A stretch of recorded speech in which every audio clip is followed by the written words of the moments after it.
everybody, welcome spring. It's the first day of spring when I'm shooting this and I've got my hair like darker than ever and it's snowing outside, so yay. But this is the Perfect Palette Tag Part 2 and the lovely ladies from the I Love Faces channel actually created this tag the first time around, and then they also came up with this sequel which I think is really fun. So I will link below to their channel, and recently I watched Kristen Game and Crystal from Miss Crystal Makeup do this and I love them. I love their channels. I will link to their videos also, and the part 1 that I did of this video too. But it's really been a while since I've done a tag video, and here lately there have been 2 come around that I really want to do. There's this one, and then Erica Jones recently tagged me to do the blush tag. I watched her video. I actually watched a bunch of her videos over the weekend, and if you like somebody with that Kentucky drawl, then you're gonna like watching her, because I love her voice. She's beautiful. She's great. Anyway, blush tag, that's also on my to-do list. But I'm gonna move on to the questions for this one, and the first one is eyeliner, brush, or nothing included. Like, included is the little extra with the palette.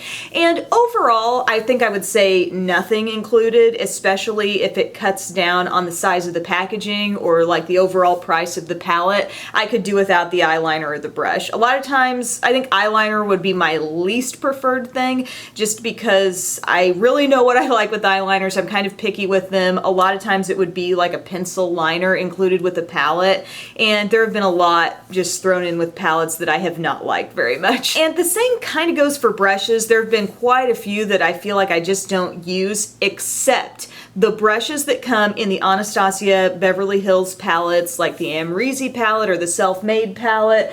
I've got one handy over here. They're little double-ended brushes, and size-wise, I think they're perfect. Like, this is a perfect little crease outer V brush, and then there's usually like a flat side that might be good for smudging or a lid shade, and these are totally usable. I take them out of the palettes, I keep them out where I'll actually use them, so that's kind of a nice little perk to go alongside those palettes. Something good to know, but in general, I don't like a lot of the brushes that come with the palettes. Name a palette you have hit pan on. This is rare. It's kind of rare for me to hit pan in my palettes, but oh, I feel like I'm gonna...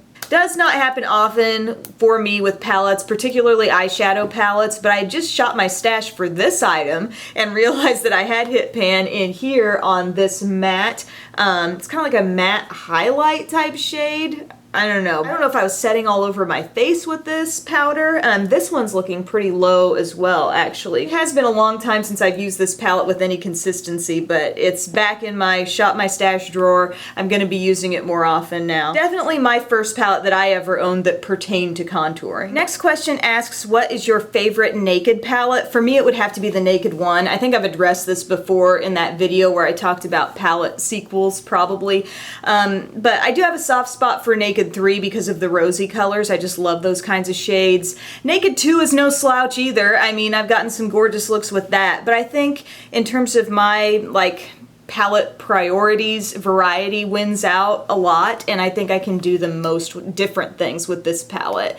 And just the quality, the textures of these shades are wonderful. More recently, I feel like there have been so many naked dupe type palettes that come out, and there are some great ones, don't get me wrong, but in times when I'm testing swatches and just the textures of them side by side, this one just, I'm always reminded about how wonderful this palette really is. Favorite holiday or limited edition palette? I'm gonna answer both options in that question. For holiday, this is one that I have just not been able to get rid of, and it's been years that I've had it on hand, and it's really just because it's so beautiful, kind of sentimental reasons. I don't want to get rid of it, and I could actually just keep the outer box and use it for other things if I wanted to, but it's this Lorac palette that contains little mini palettes that look like chocolate bars. I could check back in my videos and figure out exactly when it came out, but I'm thinking like 3 or 4 years ago maybe, and it was just such a cute idea. Like the cutest idea. Each palette had like a different color theme, and this was before all the Too Faced chocolate bar stuff, so I remember it just really struck me that they did this chocolate bar kind of candy themed product. And then a limited edition palette that I was really impressed with more recently, so this wasn't technically holiday but more just limited edition, the Too Faced Stardust by Vegas Nay palette. So wonderful. I really wish they would have kind of adopted this one into the regular line because it's just got so many great things working for it with mattes and shimmery shades, the kinds of color pops or just brighter metallic pops that I really like to wear. So I have enjoyed this so much, and it was just a nice like kind of educational palette set because I keep the little cards out that show the different eye looks. It's like a legit eye, not just a drawn on eye, and it shows like the step-by-step kind of pictorial on how to use the product. So it was just a really great kit. Name a palette you would repurchase or wish you had a backup of if it's no longer available. This is a situation where I don't think I'm going to use up this palette to where like, oh gosh, I've run out of it, I'd need to repurchase, but it's something that I kind of wish was still available for the broader makeup using public, you know what I'm saying? Like, I wish it was just still out there so I could continue using it more frequently in my videos and recommending it, and then people could have access to it. I'm talking about Too Faced Romantic Eye. This palette, please, Too Faced, bring it back. Bring it back in the little like metal packaging, but please don't change any of the shades. It's perfect just the way it is. It's got beautiful matte colors, just that wonderful texture. I know I've recently talked about the Too Faced Matte Eyes palette, or it's actually called Natural Matte, and the textures in there are so great, and they're awesome in here as well. Just beautiful pigmented shades. I love the purples. I love the unexpected green pop. There's like this dark shimmery brown that's stunning. You can go super dark with this palette or much more light and airy. I think it's a great springtime palette. Next question wants you to name a shade that you wish was sold individually, and from the Lorac Mega Pro 2, I would like to mention the shade called Olivine, which is right down here. It's kind of like this platinum, really shimmery shade with the slightest hint of olive green. It seems like if you're going to get into a really light greenish shade, it's going to be more like a seafoam or a mint green, you know, but here it's like light olive green but with an ultra metallic shimmer. It's just gorgeous. It's so unique. It's definitely one of the standout shades from this palette, which is loaded with gorgeous colors, but every time I see this palette, I love it. I will have to link below to the video where I did a look using this shade because it's so pretty. And also from this highlight palette that I have, it's the Strobe of Genius from NYX. I think it'd be really cool if they released this shade, this kind of really light purple highlight. It doesn't look lilac on your cheeks when you use it. I mean, I guess you could apply it thick enough to where you really would see it, but just sheared out on the cheeks, I'm wearing it as my highlight today. It's just a really kind of brightening, catch the light type highlight at a different level than anything that's looking golden or peachy or anything in that bracket. This just goes beyond, even more so than just like a straight up white highlight. Number 7 says, wildcard question, pick a question from the original tag to answer. And I'll link all of the questions, or link them. I'll post them all below if you want to use these for your blog or a video or something. But from the first tag, I'm going to answer the question least used. This is kind of sad because this is a gorgeous palette. It's the Mi Vida Loca palette from Kat Von D, and I got this prior to the holiday season, and it's so pretty. Look, it's really colorful, it's fun, but I just don't find myself reaching for this very much. And it's not because I'm scared to use the colors, because I've really been trying to work in more colors lately. The only thing I can think of as a possible reason for me not pulling this out is if I am just kind of rushing through the makeup routine a little bit.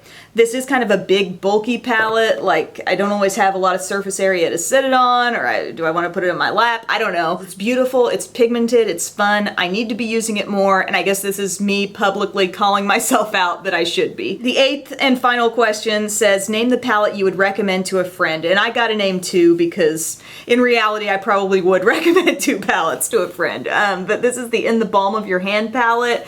You guys know how I feel about this. I love the idea of how a brand took some of their most iconic products, kind of downsized the blushes a little bit, and put them all into one palette. And these are a couple of creams over there, so they've got their own home. But this is so great, and I think it's an awesome way to introduce anyone who might be new to this brand. I think the Balm is a great brand in general, but this is like an awesome way to sample it. So you got Hot Mama blush, the In Stain blush in Argyle, Cabana Boy blush, Blush, Bahama Mama, Mary Luminizer down here, which can be used as an eyeshadow or a highlight. And you could really use any of these as eyeshadows up here, but down here you've got shadows that come from specific palettes that the Balm has put out over the years. It's just a really cool palette. It's got a mirror here. It's travel friendly. It's fun. And then I also wanted to specifically recommend something to my friends who are still in the TV news business. I know there are some here locally and some kind of sprinkled all across the country now, but I know when I was on the news, I really would have gotten a lot of good out of this Laura Geller. It's called Baked Color and Contour, and it's got the Bronze and Brighten, got this gorgeous blush, and the French Vanilla highlight. 3 reasons why this is great for news.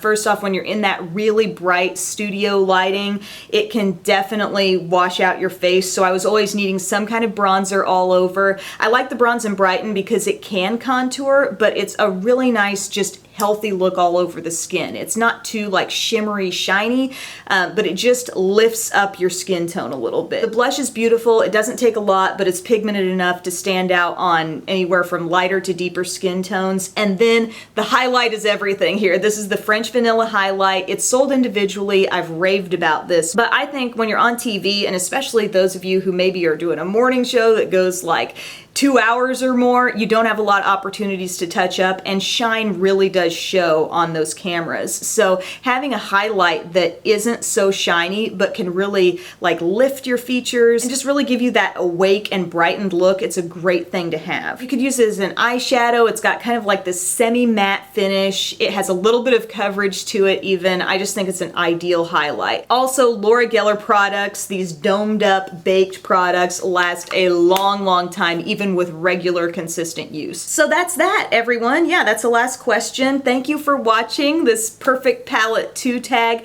I again will link to my Perfect Palette 1 tag and the other folks that I mentioned at the start of the video. I hope you're having a great day, and thanks for spending a little time with me. I'll see you soon. Bye.